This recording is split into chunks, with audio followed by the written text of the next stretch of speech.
Good morning, Riverside. So this is my next 5-minute short session, and we're talking about Joshua and his the comparisons with Jesus. So the book of Joshua is in the Old Testament. It comes after Deuteronomy, and the events in the book of Joshua happened over 3,000 years ago. So the book does have to be read with that fact in mind. Some people dismiss the Bible because they think it's irrelevant, but all through the Bible, humans are faced with and struggle with the same issues we have now. Dealing with difficult people, dealing with money, relationship problems, addictions, worshipping other gods, depression, doubt, injustice, the list goes on. We have a lot in common with people even who lived 3,000 years ago. There are some shocking events within Joshua which are hard to reconcile with our current worldview. But this was a culture where land and power were important. Women had little or no rights, and Israel's view of God was a God of war who would destroy anyone or anything in his way to achieve victory.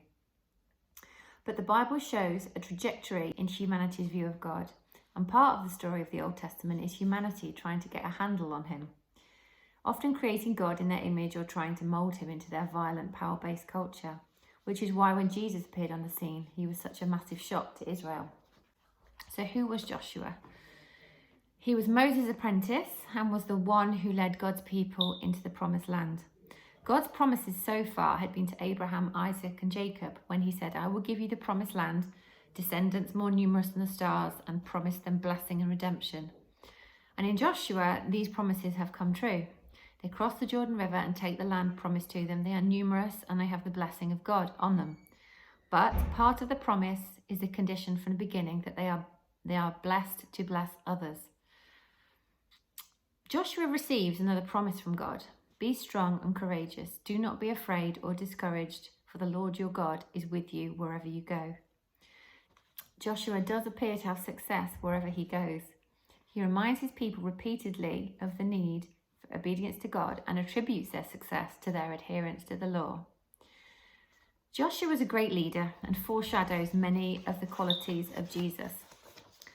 So number one, the name Jesus translates into Yeshua or Joshua. They both come from the same root word that means salvation or deliverance. Number two, they both had a passion for the house of God. Jesus overturned the tables in the temple and Joshua stayed behind in the tent of meeting in God's presence after Moses left. Number three, they both chose 12 faithful men to be alongside them. Number four, they both knew that obedience came from and was part of relationship with God. Numbers 32 verses 12 says that Caleb and Joshua wholeheartedly followed the Lord.